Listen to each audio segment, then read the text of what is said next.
বিশ্বাস করুন, কোরআন আমার সামনে, আল্লাহর কসম, কোন জীবিত পীর, কোন মৃত্যু পীর আমার ভাগ্যের ভালো বা মন্দ করার কোন অধিকার রাখে না, রাখে না, রাখে না।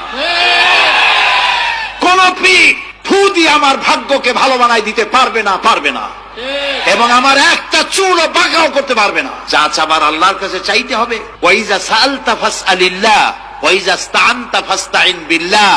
যা কিছু চাওয়ার আল্লাহর কাছে চাও, যা কিছু বলার আল্লাহকে বলো। সব কিছু করার মালিক তিনি, সুবহানাল্লাহ বলেন।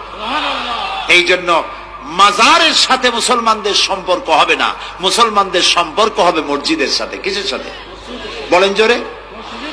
আপনি কোন অসুবিধায় পড়েছেন, মাজলুম হয়েছেন, অত্যাচারিত হয়েছেন, চাকরির সমস্যা হয়েছে, ঘরে খাবার নাই, অসুখ বিসুখ হয়েছে, নানান ধরনের সমস্যায় পড়েছেন, কোন মাজার নয়, কোন পীর নয়, মসজিদের ভিতরে চলে যান, উযু করে মসজিদে ঢুকে 2 রাকাত কাজায়ে হাজাতের নামাজ পড়েন।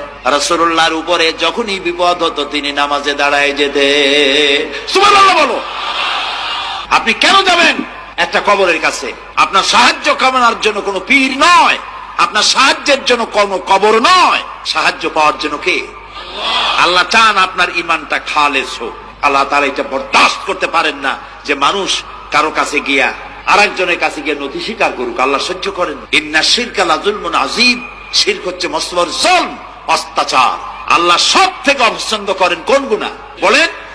শিরক। আল্লাহ সহ্যই করেন না। কেন করেন না? একটা যুক্তিতে আসে। যারা বিবাহ করেছেন তাদের স্ত্রী যদি স্বামীর সাথে যে ধরনের হাসি খুশি প্রেমের আদান প্রদান করে, স্বামী ছাড়া যদি আরেকজন পুরুষের সাথে এরকমের ভাব বিনিময় করে, ফোনে কথা বলে, প্রেম করে, খুব সুন্দর করে ভালোবাসা দিয়ে যদি চিঠি লেখে অন্য পুরুষের কাছে, অথবা প্রেম নিবেদন করে, তাহলে স্বামীদের অবস্থা কেমন হবে বলেন? এইটার জবাব দিতেও যদি দেরি হয় তো খুবই কুলক্ষণ। হ্যাঁ, ভয়ানক হবে, ভয়ানক হয়ে যাবে। নিজের চরিত্র যতই যা হোক, বউর চরিত্র ভালো চাই। আচ্ছা বলেন তো, স্ত্রী আপনার সঙ্গে যেভাবে প্রেমের হাসি হাসে, প্রেম নিবেদন করে, ওই রকম আরেকটা পুরুষের কাছে সাথে করলে আপনার সহ্য হয় না কেন? আপনি স্ত্রীর উপরে আপনার অধিকারটা কতখানি, কি জন্যে?